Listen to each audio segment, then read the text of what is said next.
we have to also adjust this. Hare Krishna. Is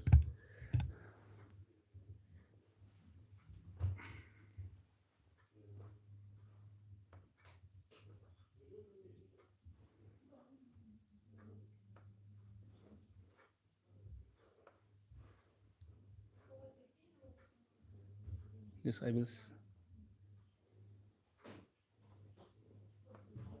will share my screen.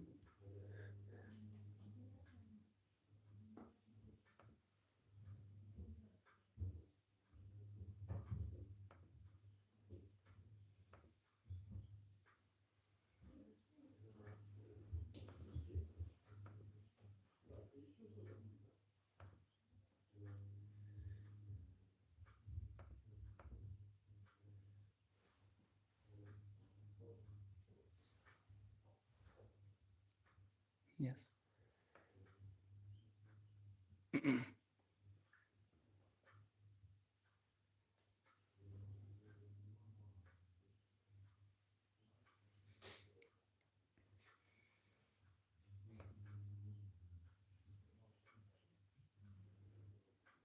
I will just put on the recording.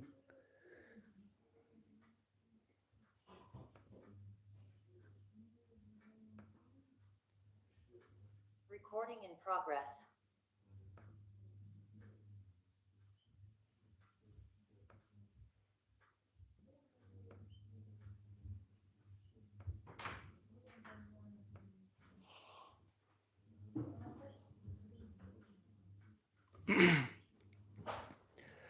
So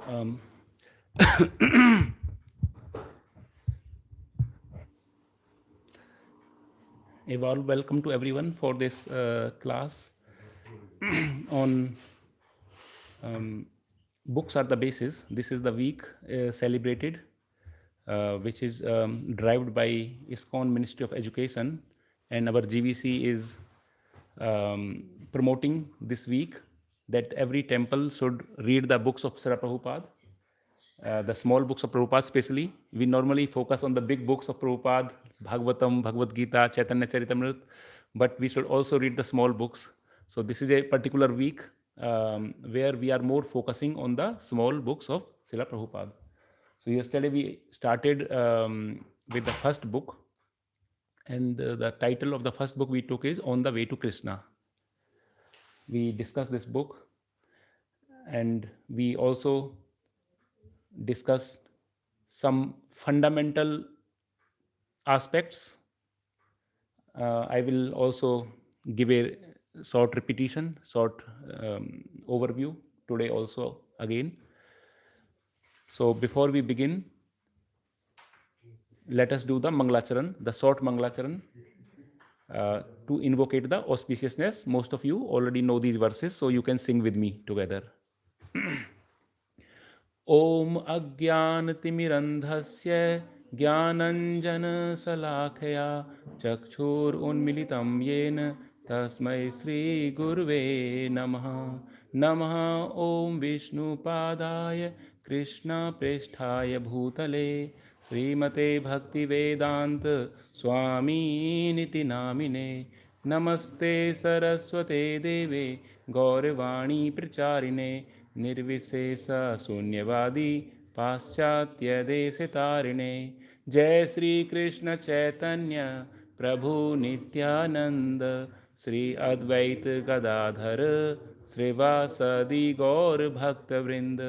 हरे कृष्णा कृष्णा कृष्णा हरे हरे, हरे राम राम राम हरे हरे। श्री प्रभुपाद की जय, श्री विजय गौरंग दयाल निताय की जय।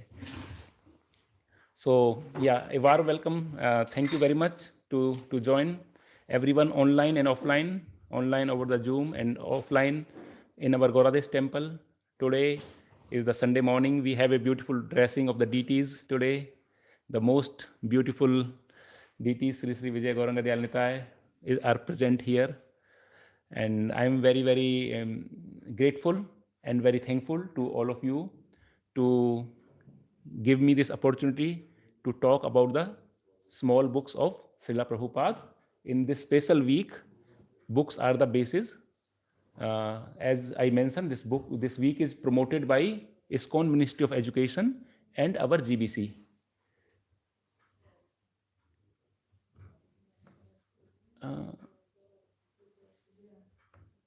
Oh no.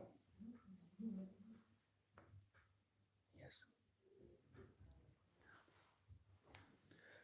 So why we are doing this week actually? What is the reason that we are having a week on the books are the basis? So yesterday we discussed a few points. I would like to repeat these points. So one point is Prabhupada himself, he has made 4 principles for ISKCON. There are 4 regulative principles and there are 4 other principles. And one of the principle is book are the basis. Visarjanti Grundlaga. This is the one principle. The second is preaching is the essence. Predigen is the Wesentliche. And the third one is purity is the force. Reinheit is the craft. And fourth is utility is the principle. Nützlichkeit is the principle. So these are the 4 principles Prabhupada has given, which all the ISKCON devotees should follow and are following. The most of the ISKCON devotees try to follow these principles. And the first one I mentioned, books are the basis. They are very, very important for us. Why we should read Prabhupada books. I have given many examples. Those who were not there in yesterday's class, they can watch the recorded session that why read Prabhupada books. What is the reason? That we have to maintain the principle, the siddhanta, the purity, and it should not deviate. The principle should not deviate because the movement, Hare Krishna movement is spread all over the world in different part of the countries, different part of the world. So there are possibility that it gets diluted or diverted. That some new, it has happened with many other faith also. Many other faith, it has happened that they don't have enough scriptures and books and then they were diluted and so on. But we are very lucky and fortunate that Srila Prabhupada has written so many books from the Vedic scriptures, from Bhagavad Gita, Srimad Bhagavatam, Chaitanya Charitamrita, and from literature of Vyasadeva. So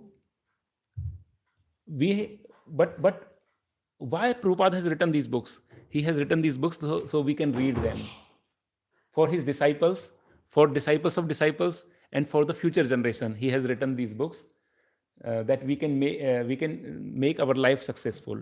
Before we give to others, we should read ourselves. This Prabhupada says. This is not, I'm not saying. Prabhupada says, before you give to others, you have to read yourself. So there is a big need that we regularly read the small books of Prabhupada. Now, I would like to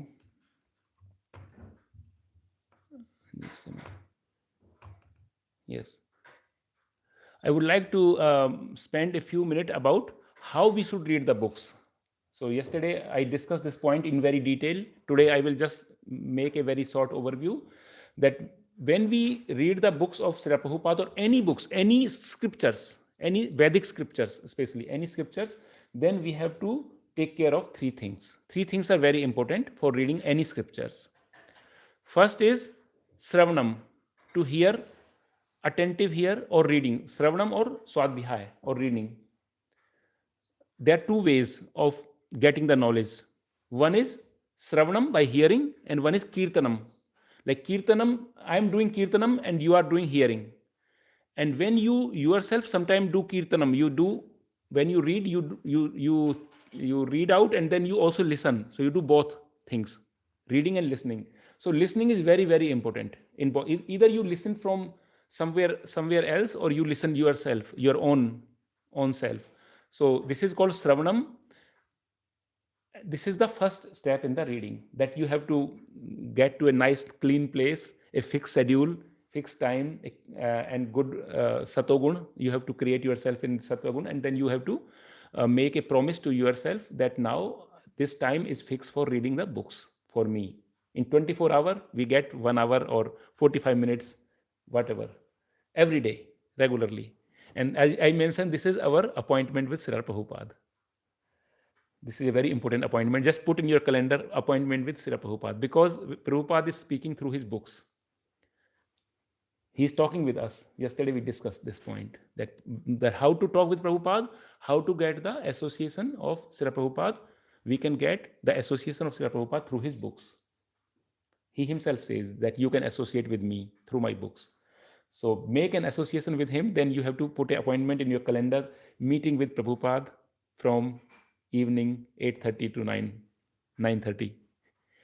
And then you will have this appointment fixed, and then you every day open his books. There are many, many books.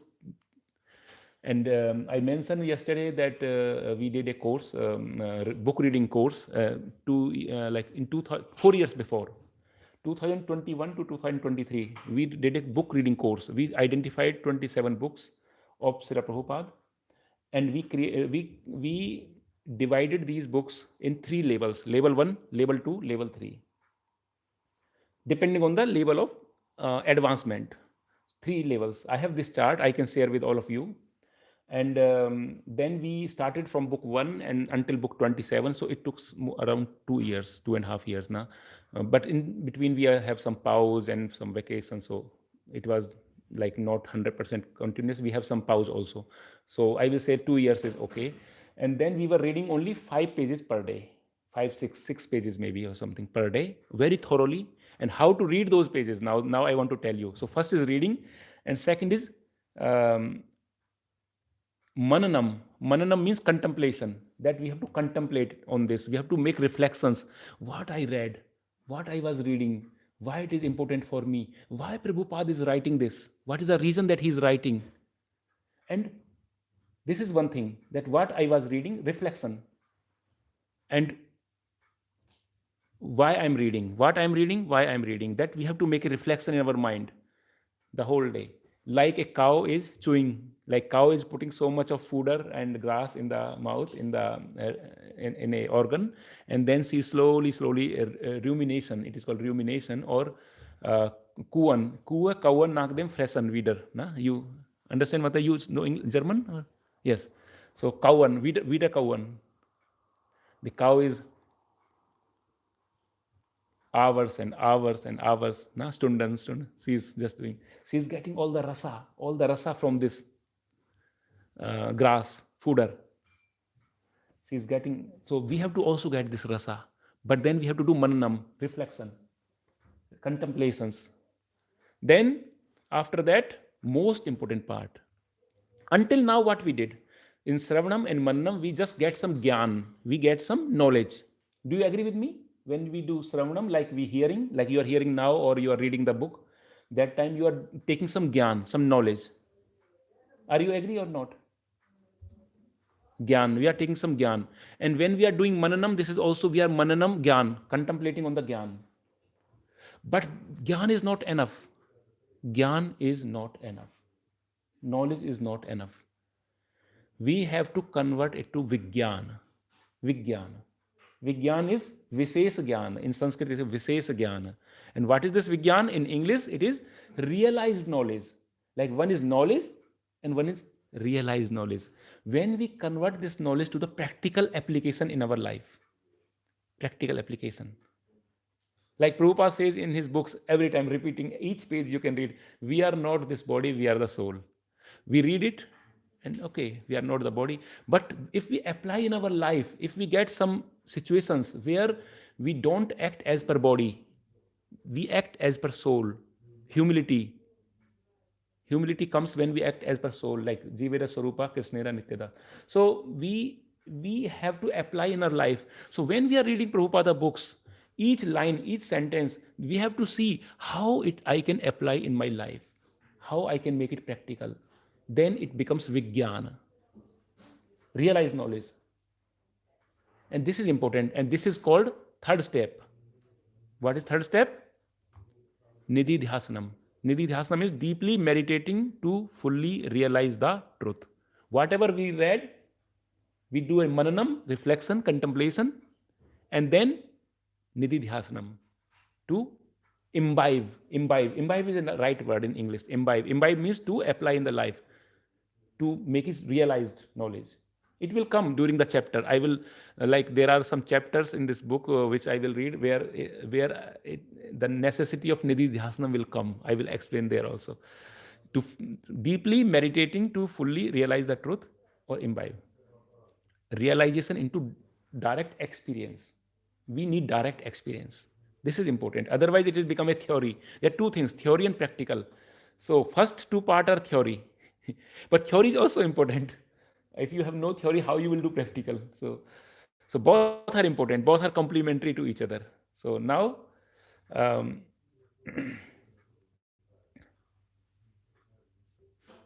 I was explaining yesterday that we have to do it like a pujari, like reading the book. Also, you take it as a worship of the Krishna.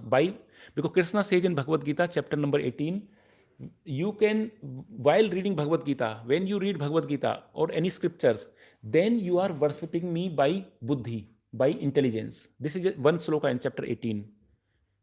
Those who read my eternal knowledge, my timeless knowledge, like Bhagavad Gita, they are worshipping me by knowledge, by buddhi. Like a pujari is worshipping Lord, puja. Ijyam, he is doing Mangal Arati, Singar Arati, Rajbhog Arati, Sandhya Arati, Sayan Arati, so many Arati. Then when he is doing this puja and Arati, and the puja, then he's focused, concentrated. He don't want to make any mistakes. He want to do it perfectly. And we have to also read the books like this with full focus. We don't want to make any mistakes. We are focused. We are clean. We are clean from body and from mind, so that we are there. And last one, very important point. Yesterday I mentioned. What is the last one, Prabhu? Can you tell me? After all these 3 points, I said there is one more point which I have not written on this. What is the last point? Jian Prabhu. It was with the trust. Ne? Wer kein Vertrauen hat, der kann keinen inneren Frieden finden. Yeah, this is very important point. If you have no faith in the Shastras, then you cannot achieve any knowledge. You cannot forget about Vigyan, you cannot even get Gyan. Forget about the realized knowledge, you will not get into knowledge. So without faith, we will not get anything. It will be just some filling the space in the mind. No application, no use, no practical. So we have to have faith. Bhagavan Sri Krishna says in one of the last slokas in chapter number 16, those who has no faith in the scriptures, they can never get peace in this life, neither in this life nor in the future life, next life. So we have to have the faith. Faith is very important. And one more thing which I mentioned yesterday in the class, which I wanted to listen from your mouth.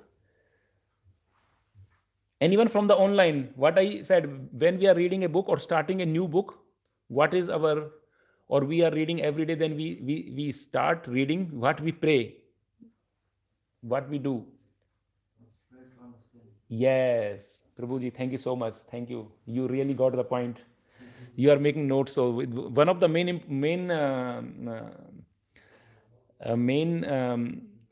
important point is to make notes. This is also important point. Some devotees are making notes in temple. I don't know online devotees who are making the notes or not, because you are all impersonal. I cannot see you. You are all hidden behind this cover in the Zoom. So I hope you can also switch on your cameras and be dedicated and 100% here, and not just doing some parallel activities and without camera, nobody is seeing me. I am listening, but listening with focus is important, with camera on. Then you are becoming more personal, more dedicated, and then it becomes a proper exchange of knowledge. Anyway, what mentioned, Prabhuji said, when we start reading a book, we have to pray. Prayers are very important.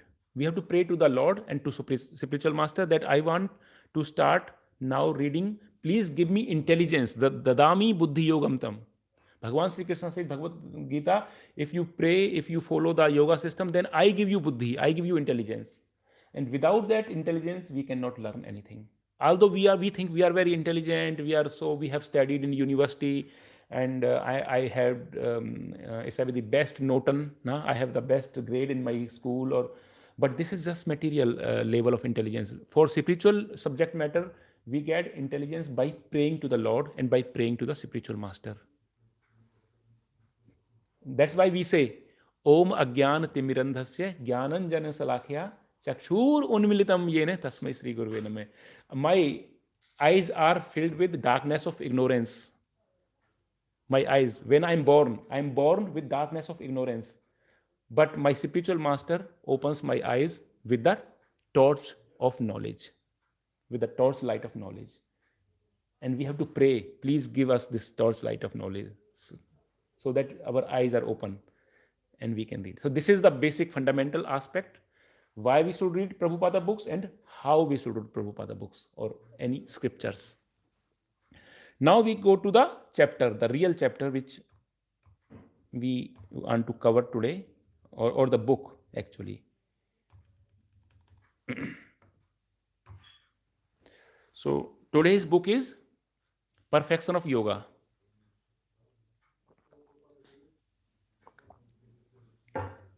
Yesterday we read On the Way to Krishna. On the Way to Krishna. Now we come to the next book, is Perfection of Yoga. This is a very, very important book also, because there are many doubts amongst people who are interested in spirituality. Many, many doubts. What is yoga? Because yoga is very broad. Everybody is talking yoga. Millions and millions of the people around the world, they talk about yoga. And you know, there is an International Yoga Day. It's 21 June, there is an International Yoga Day. So everybody do celebrate this Yoga Day as their own wish, as they understand. But we have to understand yoga how Krishna explained to Arjuna and how Arjuna understand. This is the right approach to understand yoga. Because everybody can have their own mental speculation or understanding, or that I do some pranayama, or I do some breathing in, breathing out, some health exercise, some, you can do the same in the gym also, but when you do at home with some Vedic principles, you say it's yoga. But principally, that's just beginning part. That's just that's not yoga. That's a preparation phase for the yoga, to make your body healthy. Making body healthy is not the real yoga. The real yoga means to connect with the God, to connect with the Supreme, to link with Him, and to raise our consciousness. To raise the consciousness. This is yoga.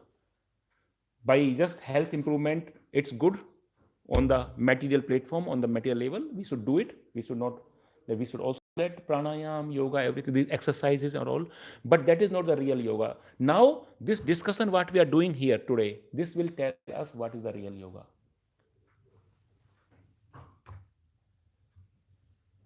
Now, I want to give you a content. This is the book, a small book of Prabhupada. I have this book in my room. I forgot to bring to show you. But I think you see the pictures, na? That picture is there. The Perfection of Yoga on the front page. So this is in Hindi we say Yoga ki Purnata. And content is Yoga as rejected by Arjuna. Now the first chapter, it's a Prabhupada is very direct. Prabhupada start to the point, very straight. Prabhupada directly says why Arjuna rejected the yoga which Krishna was telling to him. Why Arjuna was rejecting. Then yoga as work in devotion. This is called karma yoga. Yoga as work in devotion. Niskama karma yoga. Maybe you have heard this term, no? Niskama karma yoga. Niskama. Selfless. Niskama. Selfless. Not for us. When we do karma, then we do the karma for Krishna. This will come. We will talk this topic when this chapter comes. Without material attachment. Yes, without our own material attachment. There is more details to it. Then chapter number 3, yoga as meditation on Krishna. Yoga as meditation on Krishna. This is another level. Yoga as body and mind control. Yeah, this is also like we do yoga for body and mind control. Because if we are not able to control the mind, how we can do yoga? We need a peaceful mind for that. Yoga as freedom from duality and designations. We will discuss this point very nicely. What is duality? What is duality and why duality comes and how to get rid of this duality? Freedom. The fate of unsuccessful yogi. Very important point. Very important point. Fate of the unsuccessful yogi. Because this can happen with most of us. This can really happen with most of us. And we should know. Arjun knows this. That this is very important to ask. What is the fate of an unsuccessful yogi? We are in Kali Yuga. We are in age of quarrel and hypocrisy. We are in very difficult times in this modern times, and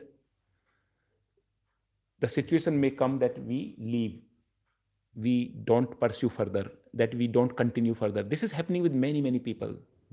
Many starts and then they could not complete. They stop the spiritual life. So Arjun is very important. Arjun is very, I will say, very intelligent. Arjun is very intelligent. He asks very intelligent questions, very logical questions, and he asks the questions which are very practical, not only for him. Actually, he is very intelligent. I will also make some glorification of Arjun I will tell a little bit about his situation, position. But he is not asking all the questions for himself. He is asking for us, for the Kali Yuga, for the people in this age. He's asking that what is the fate of, because this will happen. He said he knows this will happen. People cannot continue spirituality. They will start and they will leave. So what is the fate? What happens to them? This comes in the chapter 6. Then chapter 7, yoga as re-establishing relations with Krishna. Re-establishing. Prabhupada is using this word re-establishing. Note this word, not establishing. There is a difference between establishing a relationship and re-establishing a relationship. We will come to this in the chapter. And then last is perfection of yoga, the final aim. The final aim is perfection of the yoga. Now let us begin slowly. Yoga as rejected by Arjuna. Here Prabhupada is starting in his book that there are different ages. You all know there are different ages. There was Satya Yuga, then there was Treta Yuga, Dwapar Yuga, and Kali Yuga. These 4 cycles. Kali Yuga is the smallest, then 10 times bigger than Kali Yuga is Dwapar Yuga, 10 times bigger than Dwapar Yuga is Treta Yuga, and 10 times bigger than Treta Yuga is Satya Yuga. And people were very intelligent in Satya Yuga, very big, and their lives were very long. They were living 100,000 years. 100,000 years, around average, average I am telling, like some is 60,000, some is 150,000, then average is 100,000 or more than that. They have that power. And how they were living 100,000 years? Because their prana, like their life was in prana. Their life was in prana, in the bones. So bones are very strong. They don't, the bones don't break. The bones don't. And that time in Satya Yuga, the prana is our life. That was in the bones. And bones are very strong. Bones can remain for millions of years. If they are there, they are there. Like you find the bones. When you dig the earth, you find some bones from dinosaurs, from some this. Bones are never depleting, never breaking down. So the bones are very strong. So prana was in the bone. So that's the reason, because their prana was in the bone, they were living long years. 100,000 years, 100,000 yara leven. And then it was very practical for them that they were doing meditation for a long period. Meditation. There is a rishi or sage which is called Vishwamitra. Vishwamitra was doing 60,000 years. He was doing tapasya, 60,000 years. And you know one demon, Hiranyakashipu, he was doing 36,000 years. You remember it from Bhagavatam? He was 36,000 years. So it's normal, 36,000 years, 60,000 years. They were doing, because the life is 100,000. If the life, they can do that. We cannot do that. We have only, I don't know, 70, 80, 90, maximum 100. Oh, 100 is like gold medal. Is the best thing. Then we get the news, oh, this person lives 100 years. Although theoretically 100 years is for Kali Yuga, but we don't get 100 years. It's difficult. It's the best case. And then in the Treta Yuga, the process of spiritual elevation and spiritual realization was great sacrifices, yagya. There is a sloka in Srimad Bhagavatam which is describing all these Sat Yuga, Treta Yuga, Dwapar Yuga, Kali Yuga, what is the process. And the sloka from canto number 12, I think chapter 3, this sloka is. And this says, Krite yad dhyayato Vishnum, Treta yam yajto makhah, Dwapare paricharyayam, Kalau tad Hari Kirtanat. So what it is said in this, what Sukdev Goswami is telling to Parikshit Maharaj, that in the Satyuga the process was dhyayato, krite yad dhyayato Vishnu. In the krita means Satyuga, dhyayate means to meditate on Vishnu. In Satyuga the process was to meditate on Vishnu, on Krishna. Dhyayate, krite yad dhyayate Vishnu, tretayam yajto makhaya. In Treta Yuga, yajate means to worship. What is the way of worship? What is the way of spiritual realization? Great sacrifices, the yagya, the great yagya. But this was a very expensive process. The doing yagya was very expensive because it needs lot of resources. People were very rich, very rich. They have gold. It was very common that they have all the material, all the paraphernalia for the yagya was very pure. The Brahmanas were very pure that time. So they were doing yagya and they were chanting Sanskrit mantras and very proper way of pronunciation. Now in Kali Yuga, there is no Brahmanas, there is no chanting of Sanskrit mantras. They don't know Vedas. Vedas are getting lost, people. So this is not possible in this Yuga, in Kali Yuga. So they were doing great sacrifices because everything was pure and everything, yagya, this is called yagya, Om Swaha. Swaha, offering, oblations, and then it was going to Vishnu, to Krishna. Because it is said this yagya is Krishna himself or Vishnu himself is yagya. What we do it as a yagya, to offering for Vishnu. Then in Tretatum, the great sacrifices were the main process. Dwapare paricharyayam. In Dwapar Yuga, in the time of Sri Krishna and before Sri Krishna also, Sri Krishna was at the end of the Dwapar. But there was much more, thousands of years before Krishna also in the Dwapar Yuga. And that time the process was big temples, very big temples and deity worship. But that very elaborate deity worship, very elaborate deity worship with so many Brahmanas and so much processes and so purity and Sanskrit and all. But now this is very difficult to do this in Kali Yuga because we don't have real Brahmanas, the true Brahmanas. And that's why Prabhupada says, I want to make Brahmanas. Because Brahmana is the head of the society. So Prabhupada is making Brahmanas. Prabhupada made Brahmanas, the real Brahmanas, by Guna and Karma. Those are Brahmanas by. So, and then what is the last, which is very important for us? Kalau tad Hari Kirtanat. Hari Kirtanat. In Kali Yuga, the process is, what is the process in Kali Yuga? Kalau tad Hari Kirtanad. In Kali Yuga, the process is Hari Kirtan, Sankirtan. Kalau nastev gatirannata. Harer Nam, eva kevalam. Kalau nastev. In Kali Yuga, the only way is Harinam. There is no other process. When in the Shastras we say 3 times something or 2 times something, repeat, that means it's very, very important. When something is repeated. Sometimes Krishna is repeating in the Bhagavad Gita some things, they are very important. Krishna is repeating again and again. Listen, Arjun. And when Krishna is repeating something, that means very important. There are many examples you can get from Bhagavad Gita that he is repeating the things again and again. So when Krishna says, or when the Shastra says, Kalau nastev, there is no other means, there is no other way. That means it is the only way. So we should all chant Hare Krishna, Krishna Krishna, Hare Hare, Hare Ram, Ram Ram, Hare Hare. So this is, I explained the process. Now, Krishna was explaining to Arjuna, Bhagavan Sri Krishna, he explained the Ashtanga Yoga. Actually, in chapter number 5, Krishna was explaining about the yoga process, Ashtanga Yoga, and then Arjuna was asking more, what is this?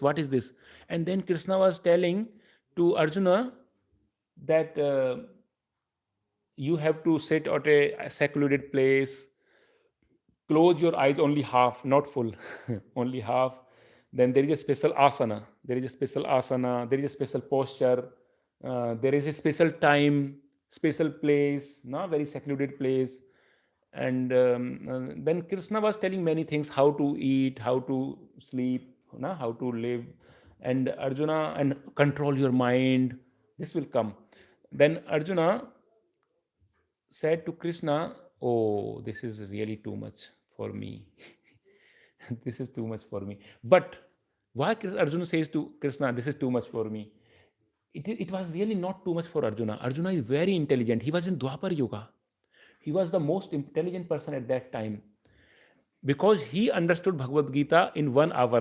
Some say 45 minutes or maximum 1 hour. I will use the word 45 minutes. People that Bhagavad Gita was spoken 45 minutes on the Mahabharata and then Arjuna understood everything, and at the end he was ready.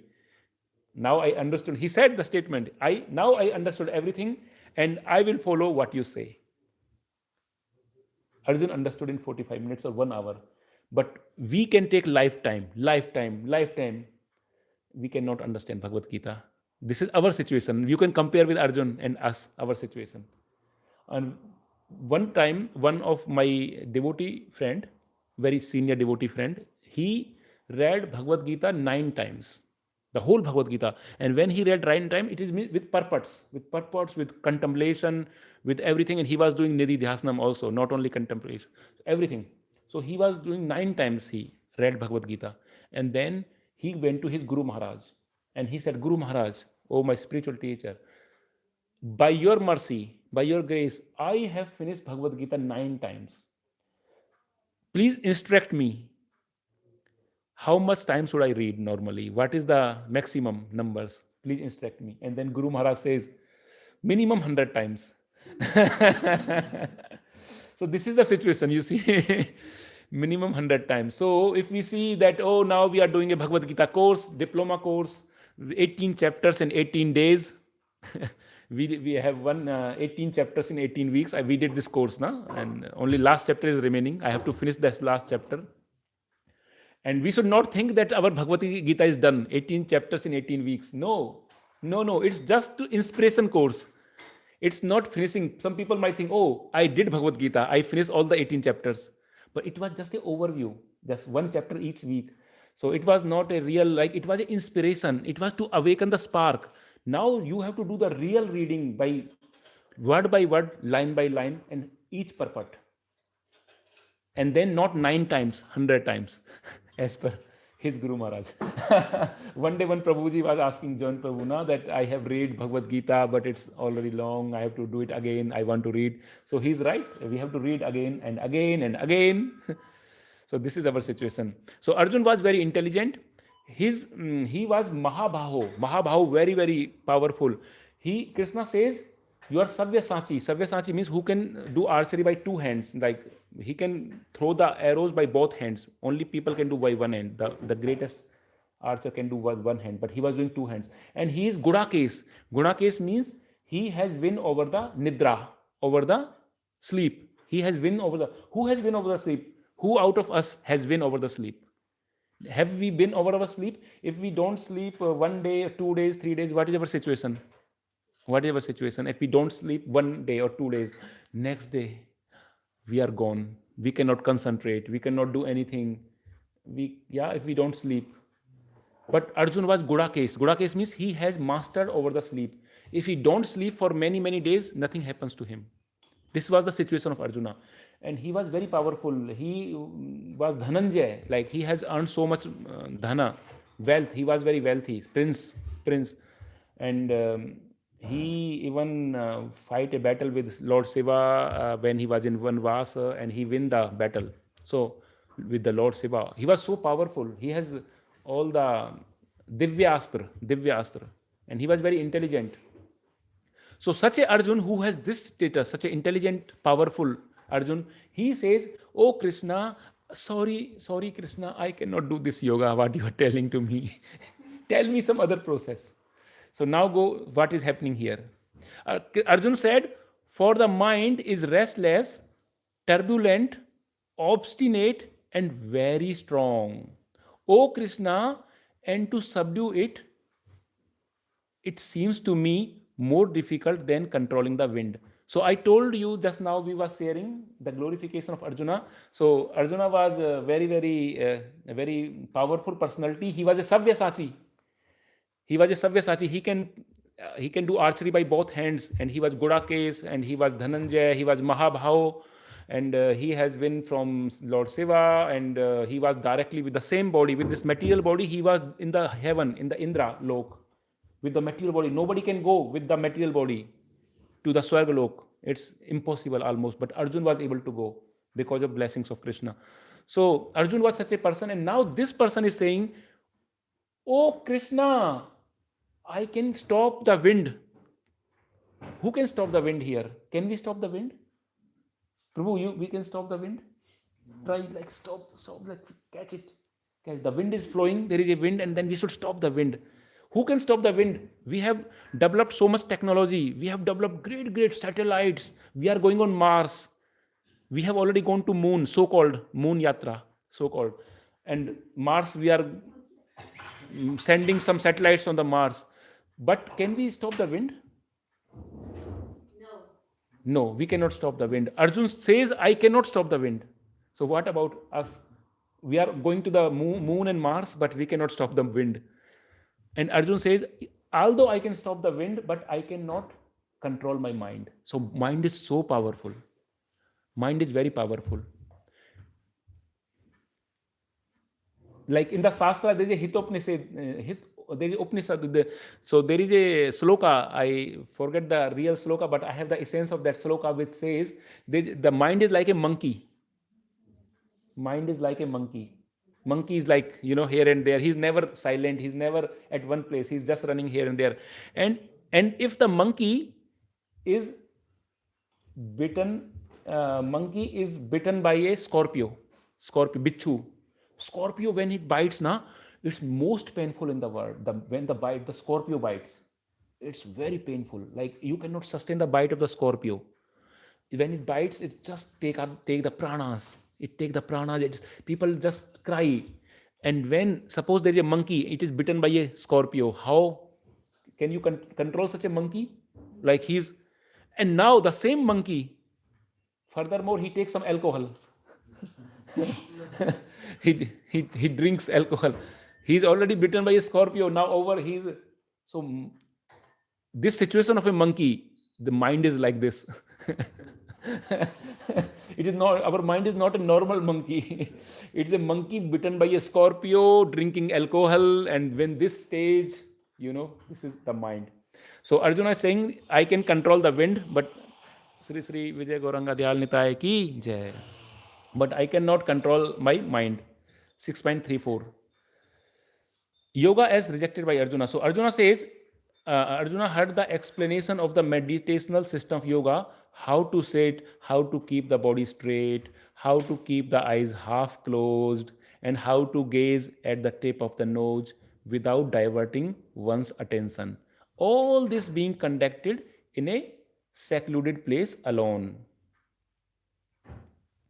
Arjuna said, O Madhusudana, the system of yoga which you have summarized appears impractical and unendurable to me, for the mind is restless and unsteady. We have already discussed this point. What Arjuna says? We have discussed this point. Mind is unsteady and it appears impractical and unendurable to me because it's restless and unsteady. So Arjuna considers his mind to be like a great demon. Like a great demon. The mind, actually Krishna says to Arjuna, oh Arjuna, the mind is the greatest. If mind is in our control, if we have control over the mind, then it is the greatest friend. But if mind is uncontrolled, then it is the greatest enemy. The mind works as both, our enemy and our friend. So this is what Arjuna has already accepted to Krishna. Actually, it is our nature in this material world that we cannot become free from anxiety. Prabhupada is writing in this book, Path of the Yoga of Perfection, that this is the nature of this world, that we cannot get free from anxiety. We are trying so many solutions. We are trying all the solutions of the problems. But this universe is so designed that these solutions never work. We are doing all the solutions of all our problems. We are making all equipments great.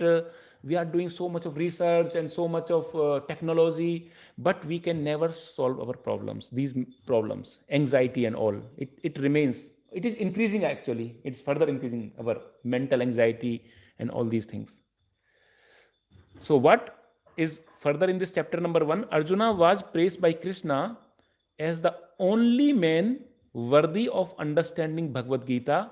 What was Arjuna's great qualification? Sri Krishna says, "You are my devotee, you are my very dear friend." So, very important point with Sri Prabhupada is mentioning here. We already glorified Arjuna, the qualities of Arjuna and his qualification, the great personality. And Krishna is saying, "Oh Arjuna, you are very greatly qualified.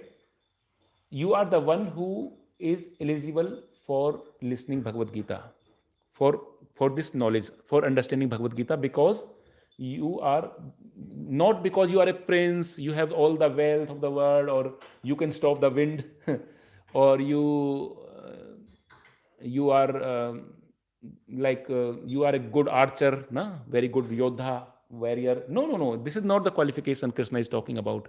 Krishna is talking about a very special qualification, and this qualification is being the devotee of the Lord. That you are my devotee and you are my dear friend. That's why I am giving this eternal, timeless knowledge to you. This is the criteria. So, if we want to get the knowledge of Bhagavad Gita, then we have to develop qualities like Arjuna. That we have to also become devotee of the Lord, and we have to become dear friend. The dear devotee. We have to become a devotee of the Lord. Then we can understand Bhagavad Gita by the mercy of Krishna himself, Bhagavan himself, and by mercy of spiritual master. So this is very important, because that's why it's in the red color. Are we to despair the mind's ever being controlled? No, it can be controlled, and the process is the Krishna consciousness. The mind must be fixed always in Krishna. Insofar as the mind is absorbed in Krishna, it has attained the perfection of yoga. This is what Prabhupada is writing, that if we want to control the mind, there is no other way, there is no other way, there is no other way. Only we have to take up the path of, we have to invest the mind in Krishna, in God. We have to, somewhere we have to invest the mind. Either we will invest the mind in the Maya, or we will invest the mind in Krishna. There are only two possibilities. Prabhupada always says, we have two options, either Maya or Krishna. Now we have to decide. If we invest the mind in the Krishna, then it becomes very easy to control the mind. We can engage the mind. Otherwise, it's very difficult to control the mind.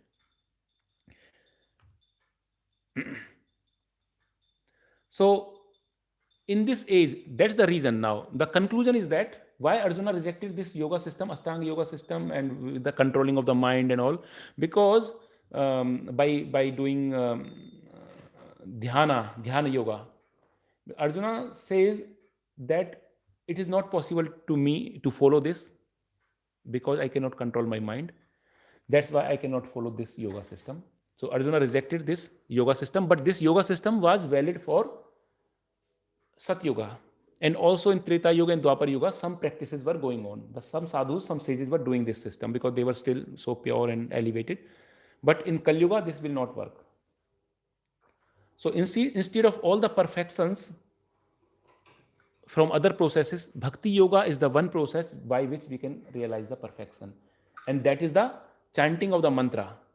Chanting of the mantra, Hare Krishna, Krishna Krishna, Hare Hare, Hare Ram, Ram Ram, Hare Hare. And now Prabhupada has finished this chapter 1 with this, and we go to chapter number 2. In chapter number 2, it is yoga as work in devotion. It is karma yoga.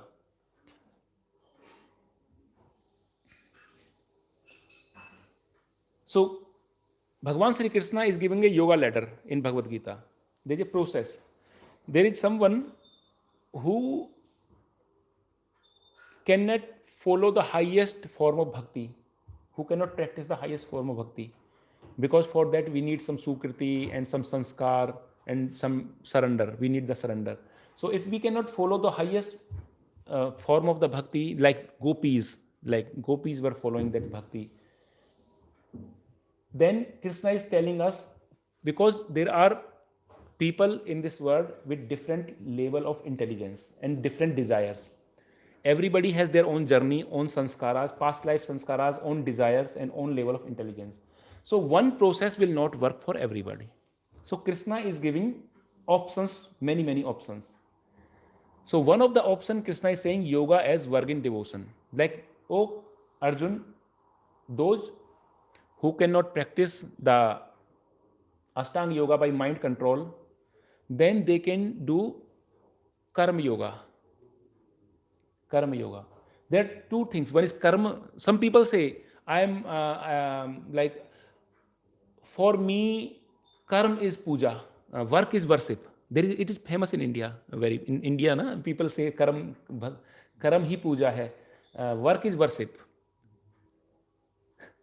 It is very common. If you go to somebody and say, see, we should do bhakti, come to the temple, do devotional service, and they say, no, I don't need to do it. It is inside me, and I just do my karma, and I do my office, my duty, and I just do my responsibility to my family, and that's my karma as a grasta, and that is my yoga.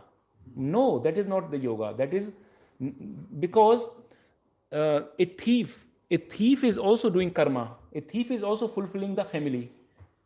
A grasta thief, he's stealing, and is it a yoga when a thief is doing a yoga? Because he say, I'm doing karma, I'm fulfilling my family. So this is not karma yoga. This is some karam kanda, or this is some, if you do some good, you get some good piety or some good results. That is something like you are doing for your own benefit or selfish. It's selfish. It's karam kanda. It's not karma yoga. When you add the word yoga, then when you do it for Krishna or Vishnu, then it becomes yoga. In chapter 3 and chapter 4, Bhagavan is focusing it on whatever you do for me, as an offering to the me, to Vishnu, to Krishna, then it becomes yoga, by which you can raise your consciousness and you can connect with me. So when Bhagavan is saying work in devotion, means you work and offer the result of the work to me.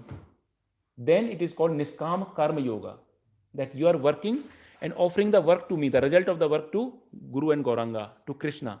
Then it becomes a yoga. Otherwise, if you are not offering, you are keeping for your self-enjoyment, then it is not a yoga. And Krishna proclaimed Arjun to be the highest yogi because you are always thinking of me. Thinking of Krishna is the essence of all yoga systems of the Hatha, Karma, Jnana, Bhakti. So Arjuna has doing the highest yoga because he is always thinking about Krishna. So Bhagavan is appreciating him. Real yogi has no desires other than Krishna, and Krishna is already there.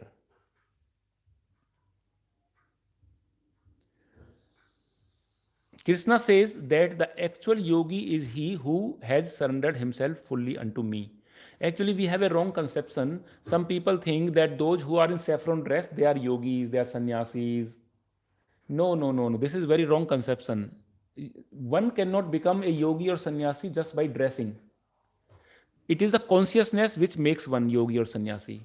Even one is not in the saffron, one can be still a yogi, still a sannyasi without saffron, if he is fully Krishna conscious, if he is doing all for Krishna, for the pleasure of Krishna, for the devotees, and he is always thinking about Krishna.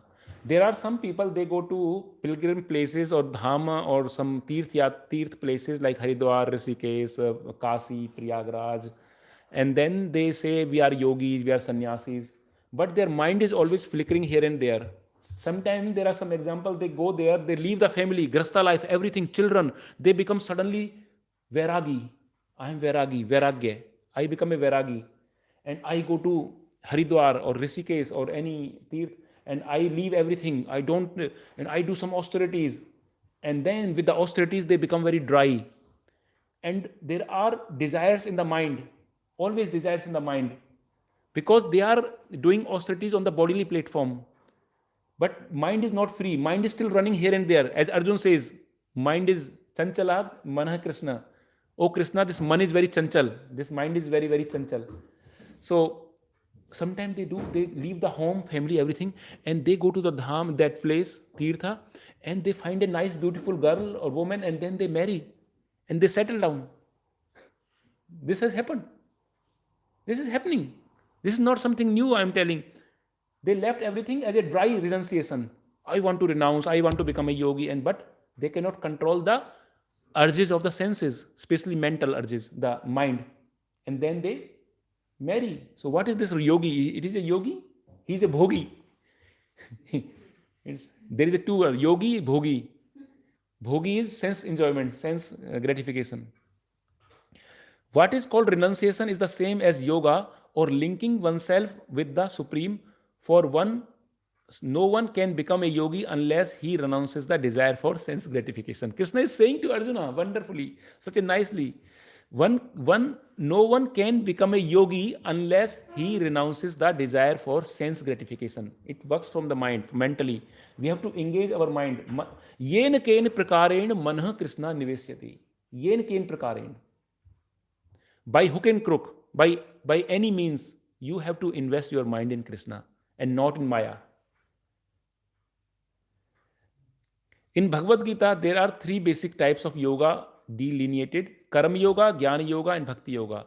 The systems of yoga may be linked to a staircase, like a yoga system, yoga ladder, step 1, step 2, step 3, step 4. Sri Krishna tells Arjuna that he must understand that renunciation, sannyasa, and yoga are the same, because without being freed from desire and sense gratification, one can become neither a yogi nor a sannyasi. Actually, there was a doubt by Arjuna. Why Krishna is saying? There was a doubt by Arjuna. Arjuna says to Krishna, "Oh Krishna, at one hand you are asking me to become a yogi. At one hand, you say, become a yogi, become a sannyasi. But on the other hand, you are saying, I must fight. I am a Kshatriya. I must do a Kshatriya. So why you are doing contradicting things to me? Why you are telling contradicting things? At one hand, you say, I am a Grihastha, I am a king, I am a prince, I must do my duty. This is my prescribed duty. As a Kshatriya, I must fight against adharma. I should establish dharma. I should rule. I should make nyaya. I should make justice to the people. And I should work in the society. You are telling me like this.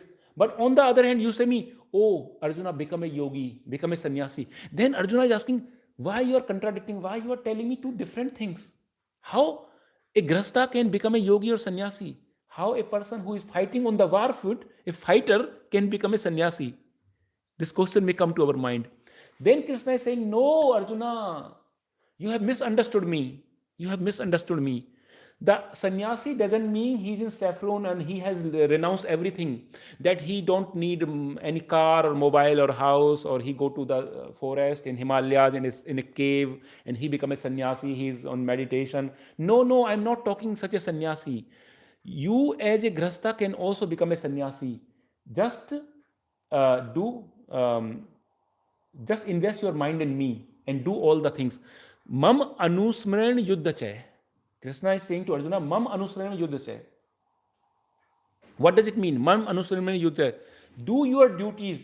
He's telling to everyone, do all our duties, all our kartavya, all our, like a student will do duty of a student, a Grihastha will do duty of a Grihastha. Na? Mam anusmran, but always remember me. Whatever you are doing, Krishna is not saying first do and then remember me. He's not saying. He says first remember me and then do. First remember me. So always remember me and do your duty. Whatever duty you are doing, by remembering me, you become a sannyasi. You become a yogi. And this is a real yogi. Krishna is clarifying his doubt. Oh, I am very slow, really. Only chapter 2. Preliminary stage 1 is the advice to always work for Krishna. One must be always searching out some duty or some engagement, for it is called bad policy to remain idle even for a second. It is a bad policy to remain idle for a second. We have to be always doing something, always doing something. We cannot be idle. Srila Prabhupada was working almost 24 hours. His disciple, Shyama Sundar Prabhu. Yesterday I gave a quote from Shyama Sundar Prabhu, the disciple of Prabhupada. He said, I never saw Prabhupada sleeping. always working. He was just sleeping 2 hours or something. He was working 22 hours. So this is the situation, but we are not on that level, and not we cannot think ourselves. But at least if we sleep only 6 hours, 6.5, 7, that is also enough. We should not sleep like 8 or 9 hours, because it will come that Prabhupada says too much sleep makes lazy, and too less sleep makes crazy. So either we should not become a lazy, and we should not become crazy. We have to be normal. Now we should be like yuktahar viharasya. Yuktahar means appropriately what is required. We have to do that much, and not extreme renunciation, dry renunciation. We should not do. Is the stage of real happiness constant engagement for Krishna and spreading Krishna consciousness around the world. Now yoga as meditation on Krishna, we will try to do little fast. In this age of quarrel and disagreement, Kali Yuga, there is no other way of spiritual realization but this chanting the names. There is no other way, there is no other way, there is no other way. Kaleu nastev, nastev, nastev gatiranyatha. We already discussed this point. Krishna says that one absorbed in the meditational yoga system is always thinking of me. When we chant his name with devotion, then Krishna is with us. And when Krishna is with us, then what is the possibility of remaining impure? This is such a wonderful point, very deep point. Very deep point. When Krishna is with us, there is no chance of remaining impure. When we are chanting, then Nam Prabhu, the name, the holy name, is Krishna himself. It is not different. The holy name is not different from Krishna. And when we are chanting, when we have feedback in our hand, then Krishna is already with us. We have to feel this. And when Krishna is with us, we can never be impure. So it is very difficult to become pure in this Kali Yuga, in this world. Very difficult to become a pure. But when we are chanting the holy name, when we are having an association of Krishna, it is very easy to become pure. By other processes, by our own strength, by own austerities, it is very difficult to remain pure. But Prabhupada says, when we chant his name with devotion, then Krishna is with us. And when Krishna is with us, then what is the possibility of remaining impure? Such a wonderful. For one who has conquered the mind, the super soul is already reached. He has attained tranquility. Yes, and then last, Prabhupada says that this material world is like a lunatic asylum, like it's a pagal khana. How to say pagal khana of English? Mental asylum. This is a mental asylum. We have to understand this asaswatam, dukhalya asaswatam. This earth, this planet earth, or this material world is a dukhalya asaswatam.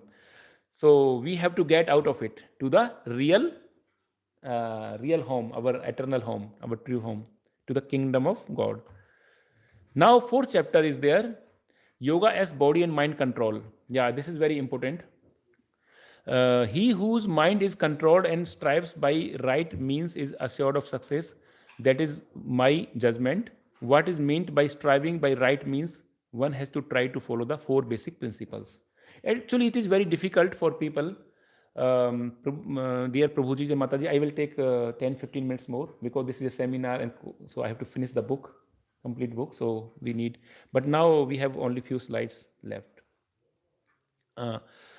In this word in Kali Yuga, here it is said, Prabhupada says that if we want how to do yoga as body and mind control, then Prabhupada, there was one example. There is one Beispiel.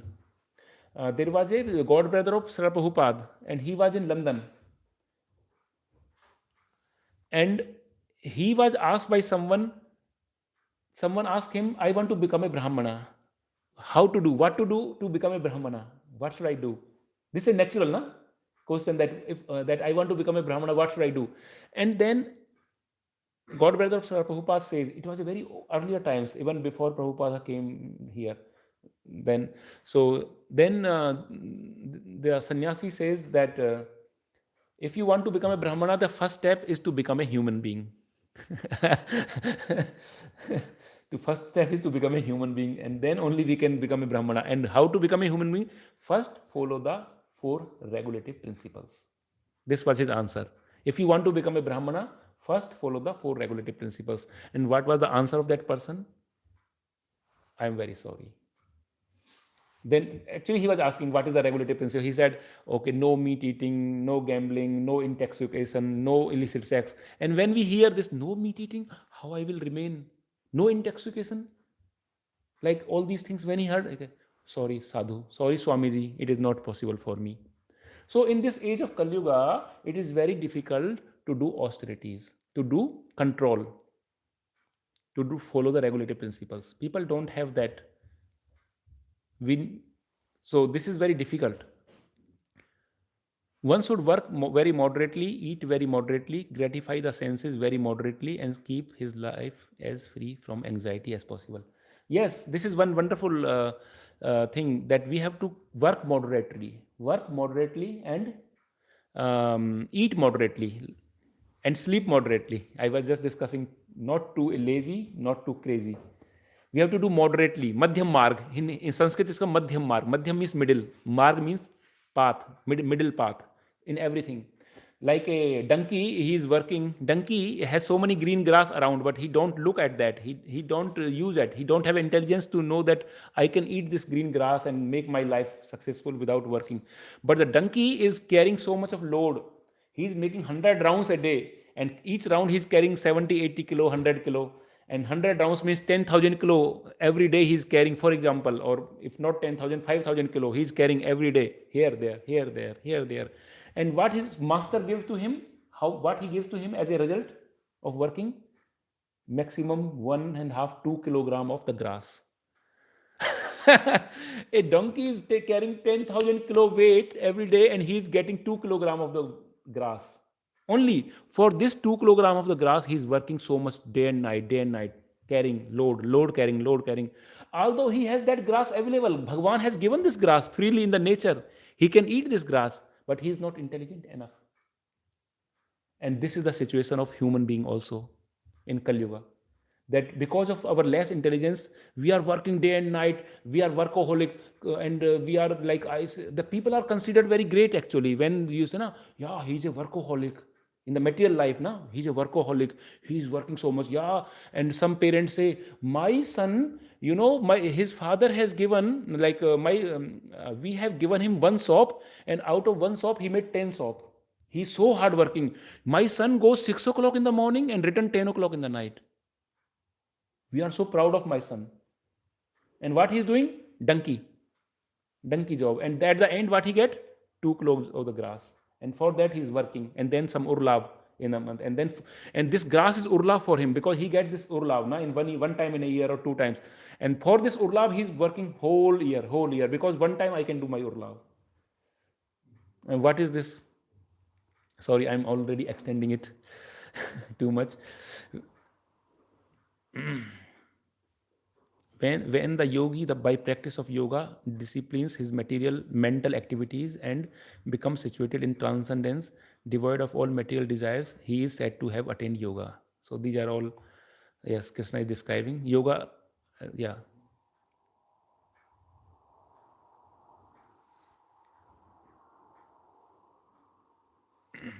Actually, I want to give here only one important point in this slide, and the important point is that we have to dovetail all our desires with Krishna. We have to dovetail all our desires to Krishna. So whatever we do in life, we have to somehow dovetail with Krishna. How we can do that? By consciousness. By consciousness we can do. If we are working with the right consciousness, the work which are doing in the material life can become spiritual. The same work. I will give you one simple example. There is a person who is constructing some building. He's constructing something. And then somebody asks, he's making brick over brick, and with all this cement and all, he's making a wall. And then somebody passerby comes, he's asking, what are you doing? And he said, I'm putting brick over brick.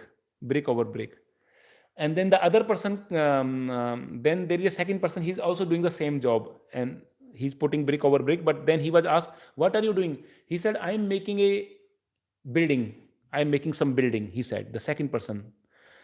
And the third person is also doing the same job, exactly the same job. And he was asked, what are you doing? You are putting brick over brick. And then he said, I'm making a temple for Krishna.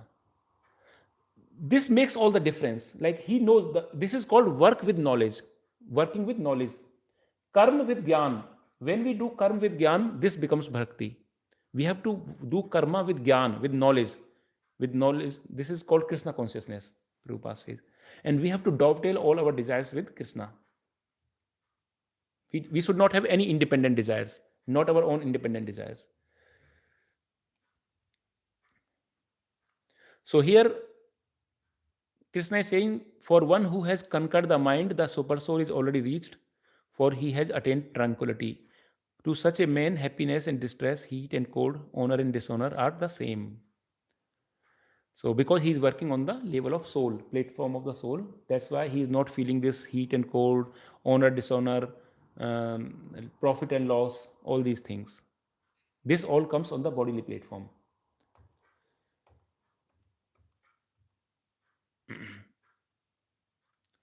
For he who has conquered the mind is the best of the friend, but for one who has failed to do so, the mind is the greatest enemy. So this is very good. Mind is our friend, mind is our enemy, but we have to think how to use the mind, if we can control. And how to control the mind? There is a superior sense. By the superior can control the inferior.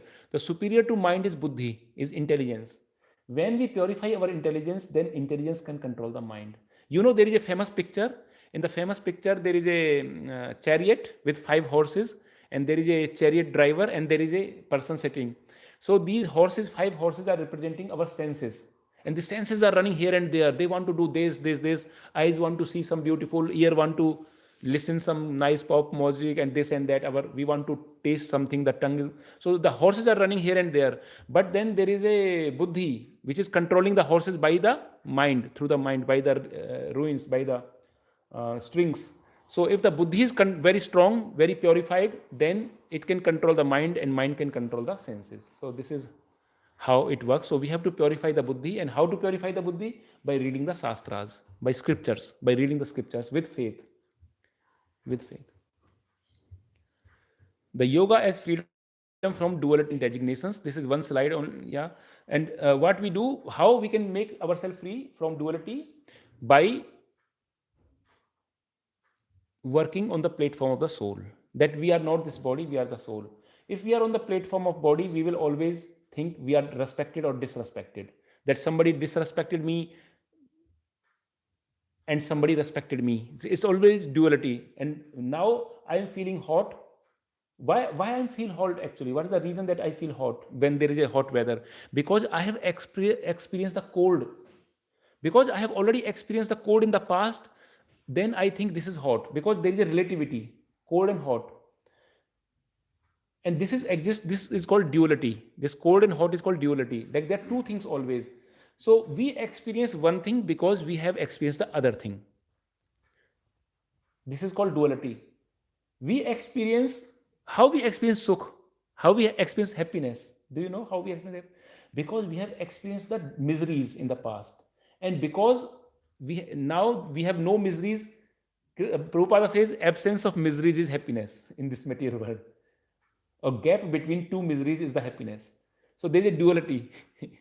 Duality means happiness and miseries. So because we have already experienced miseries and now there is no miseries, that means it's happiness. We have experienced the cold and now it is no more cold, now it is hot. We were disrespected by someone and now we are not disrespected, we are respected. Then because we were disrespected, so we have duality, respect and disrespect. So we want respect for us. But this respect is only for the body. This is for my body, because I will say I should be respected because I belongs to India, and if I am not respected, my country is not respected. I belongs to this family. If I am not respected, my family is not respected. I am so much qualified from this university, and if I am not respected, my qualification is not respected. I am father of so and so. If I am not respected, it is disrespect of my family. So I feel respect bodily platform, all bodily relations. They are all bodily relations. But if I am the platform of soul, then I will not have any desire for respect. I will not feel. I will say this respect is for body. And how to come on the platform of the soul? It's very difficult. It's not easy. It's very, very difficult because most of the time we are in the bodily platform. How we can come on the soul platform? When we are chanting. When we are chanting, that time we are in contact with Krishna. And that time we think that we are the surrendered soul to Krishna, to the Lord. Lord is with me. And that time we come at the soul platform. Only few hours in the day, at least we can come on the soul platform by practice. I don't say that we should be on the soul platform the whole day. It is very difficult. Of course, we should be whole day soul platform. This is the ideal situation. But if somebody says, I cannot come on the soul platform, what to do? What is the option with me?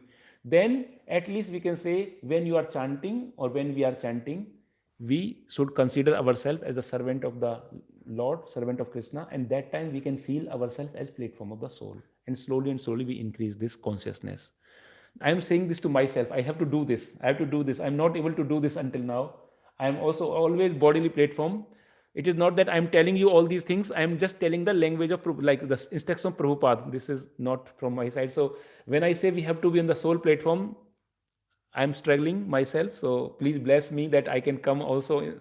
I can also come on soul platform at the time of chanting at least, and then increase that consciousness slowly in our dealings, in our behavior. When somebody scold us, somebody disrespect us, then we should think, oh, I'm not this body, I'm the soul. This disrespect is only for the soul. There are many examples I can give about this. Many great personalities who have practiced, like Jad Bharat has practiced when Maharaja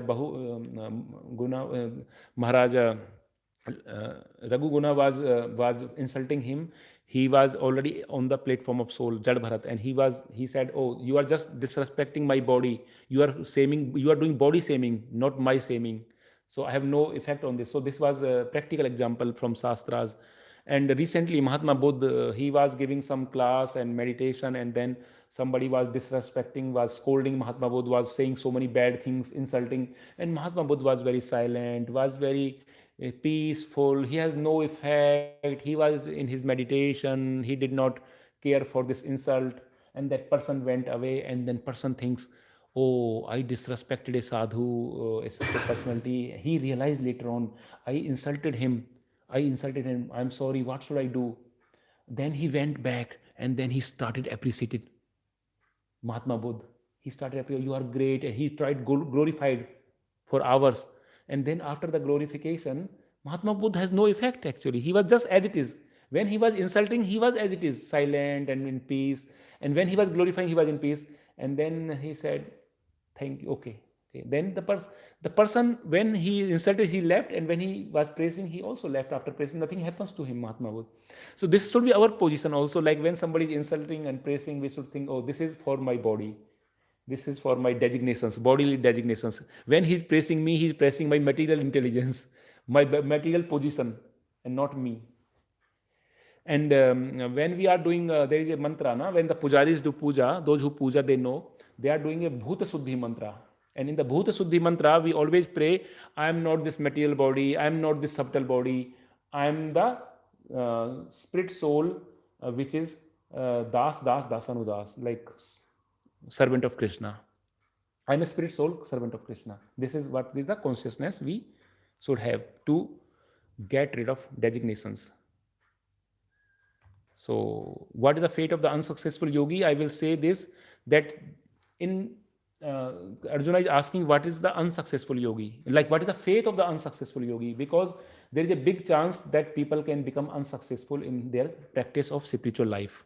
Because of so many diversions, so many distractions, people leave the spirituality in between. So what is their fate? Arjuna is very practical, very intelligent. So he's asking on our behalf that what happens. And Krishna is giving a very nice sloka.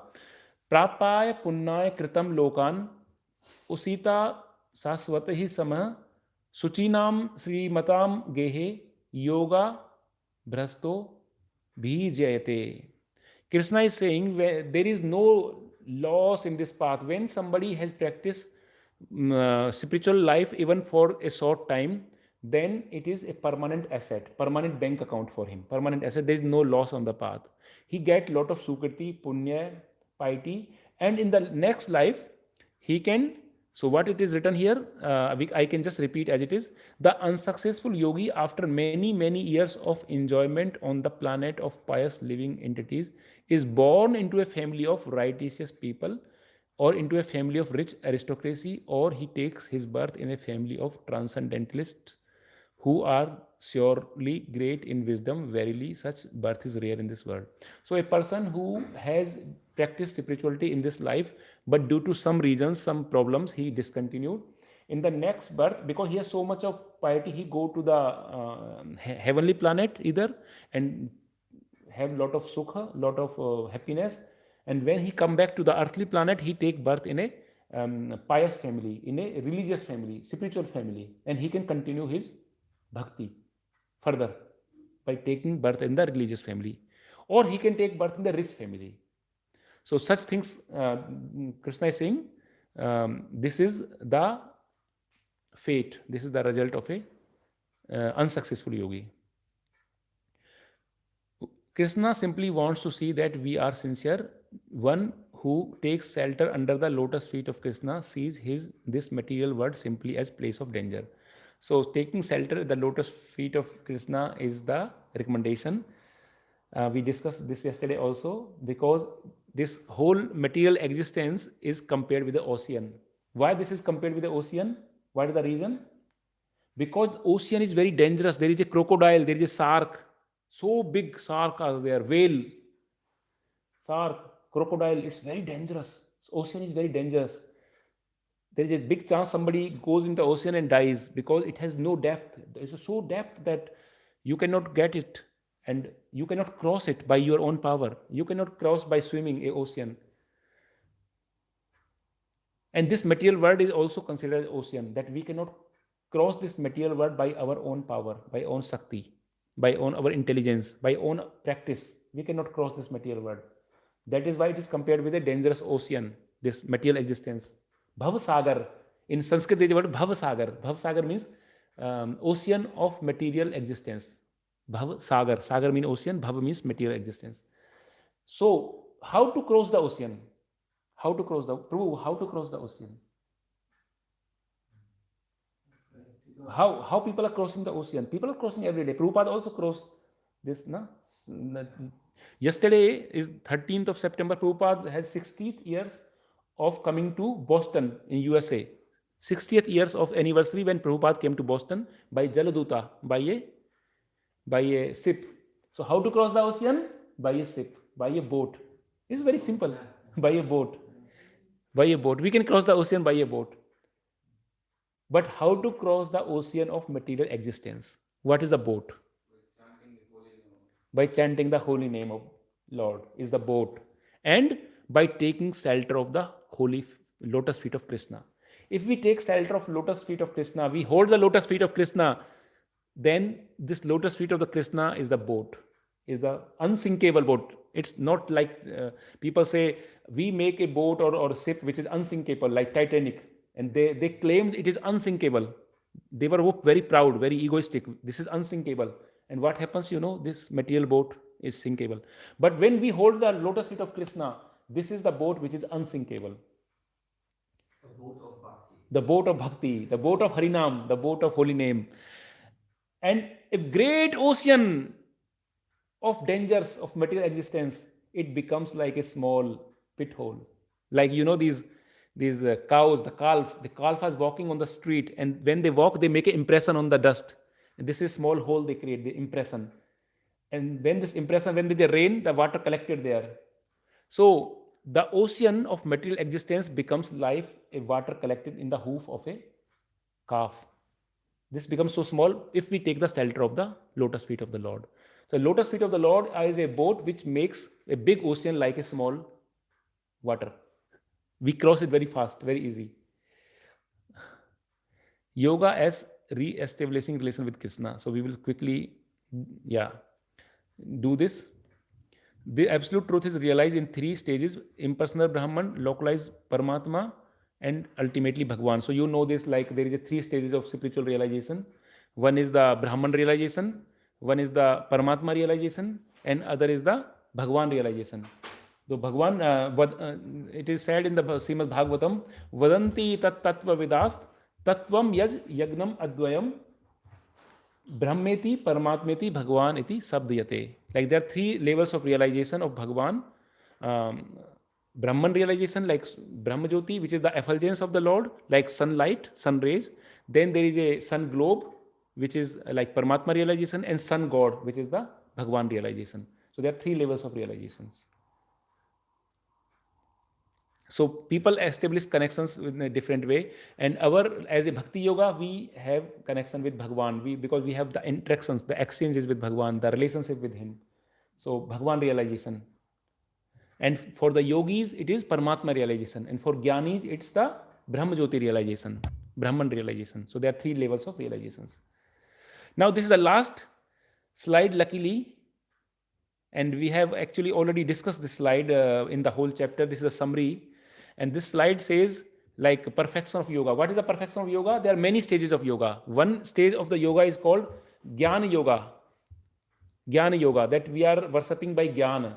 That all the impersonalists, they say Bhagwan is like a Brahma, is a Brahmajyoti. So this is called Jnana Yoga. Then the next level of yoga is Dhyana Yoga, that we do Dhyana. Dhyana means meditation. It's Ashtanga Yoga by Paramatma, focusing on Paramatma in the heart. They are like the yogis who are doing Dhyana on the Paramatma realization is the second level.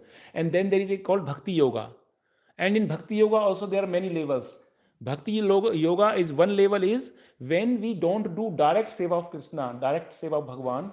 We do some karma in the material life. We do some karma, some activities, but we just offer the result of those activities. This is one level of Bhakti Yoga. But this is a beginning level. That whatever we are doing the same job, the same things we are doing, but we at the end we say, I offer to the Lordships, to Krishna. This is the first level of the Bhakti Yoga. The second level of the Bhakti Yoga is, in the first level it also comes when you are earning some money from your salary, you also give to the temple donation, but you are not doing any seva directly. That you are not coming to the temple, you are not cooking, you are not serving, you are not doing direct seva, you are not even chanting properly or chanting at all. Then you are just donating. This is the, like you are serving by some way you are doing seva. But this is also one level of bhakti, but this is the starting level. That by doing this, you can developing some sukriti, and you can purify your heart by doing this, by this. And when you comes to Niskama Karma Yoga, the next level is like you are completely Niskama. Whatever, in the first you are doing karma for yourself, for your family, but you are offering the results. In the second, you are completely Niskama. You are doing only for Krishna. Only for Krishna. And this is purifying our heart. And then it is then we do karma with the knowledge, with complete knowledge for the purification of our own. And then we do direct service of Krishna. This is the next level. After the Niskama Karma Yoga, the next level is that we do direct service of devotees, cooking in the temple, cleaning the temple, and then we do book distribution. We read Bhagavad Gita, Bhagavatam, and we chanting the holy name of the Lord. So we do the direct seva, and we do pujari seva, we do any seva of devotees. This is the direct seva. So then there are different levels of Bhakti Yoga. Bhakti Yoga is ultimate. So Krishna is saying to Arjuna at the end, Bhakti Yoga is ultimate.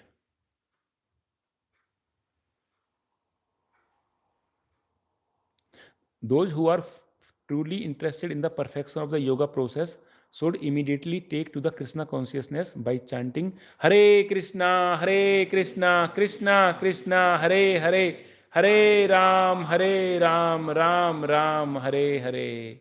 By chanting Hare Krishna, understanding Bhagavad Gita, and rendering service to Krishna. Through this, the Society for Krishna Consciousness and thereby surpass all other systems and attain the ultimate goal of all yoga systems. So this is how Prabhupada is concluding finally. Yes. So thank you very much for your patience and giving so much of time that we have completed this book now today. It is, I want to say one more thing to all of you. That this is just an overview seminar on this book. This is not replacing your self-reading. Don't think that now you have done this book, I need not to read this, now it is done. No. This is just an overview course. You have to read this book word by word, line by line, yourself. Personal reading, more contemplating and reflection, with reflections, contemplation in Nidhi Dhyasanam. So you have to read yourself the complete book. This is my request to all of you. Please read yourself. And I would like to thank you for your patience. You have given so much of time on the temple. The devotees who are at home, they are more flexible, but in the temple, devotees are doing seva since 3 o'clock, 3:30, 4 o'clock in the Mangal Aarti and all the Aartis, and so much of seva they are doing. And yeah, they are still listening the class, so I'm very grateful to all of you. If I make the mistakes, please forgive me for the mistakes, and if I did some good message I conveyed to you through the words of Srila Prabhupada and through the words of Sri Krishna, then please take it as a blessing of spiritual teacher and senior Vaishnavas. Because of their teaching, I am able to do this. So thank you very much again. Vancha kalptarubhasya kripa siddhubhya evcha patitanam pavnebhyo vaishnavebhyo namo namaha. Hare Krishna, Krishna Krishna, Hare Hare, Hare Rama, Rama Rama, Hare Hare. Yeah. So thank you very much everyone for your patience and listening patiently. We will have the next class on Saturday evening, next Saturday, and on at 6:30 the regular time, and there we will take a new book of Prabhupada. So we will finish 3 books in 3 sessions. So please also join next Saturday at 6:30. I will come to Gauradesh. You can also come to Gauradesh, have nice wonderful Aarati and then Prasadam, and we do together reading and discussion. Thank you so much. Yes, so I will.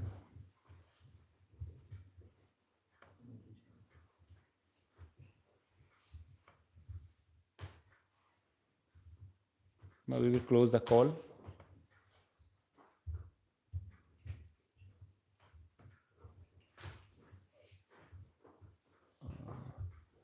I have to stop share. Yes.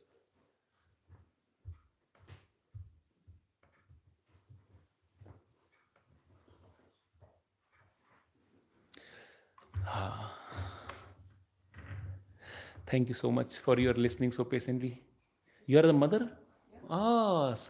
You are the most lucky mother because she is so humble, so kind, and so always, service attitude. The lucky mother, very lucky. I have a daughter also like her, same, yeah. They will come today also. Yeah, they will come. Maybe they can make friends. Yes, I told them already. I think they exchanged the numbers, no? Yeah, they have their, they meet already. And today, Yamuna, your name is Yamuna. Yamuna, today, my daughter will bring her friend, best friend, from, she's a Christian, she's from Germany, German girl, and she's in gymnasium with my daughter in 12th class, maybe 17, 18 girl, 17 around. And she will come with my daughter and she wants to see the temple and what we do here. And this is, she has already in Rath Yatra, she was there, or maybe one time in temple, but she's very new. So she's vegetarian, even vegan, vegetarian. Yeah, she has a lot of questions in the mind. So my daughter is bringing to temple. So you can meet her. So Yamuna can meet her and little bit talk, inspire, na? So see similar girl. Yeah, that's very nice. Yes. Oh, it was recording?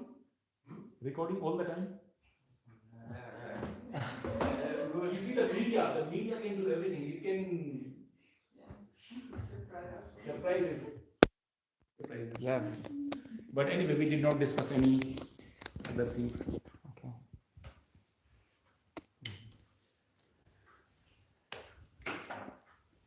Hare Krishna, Krishna Krishna.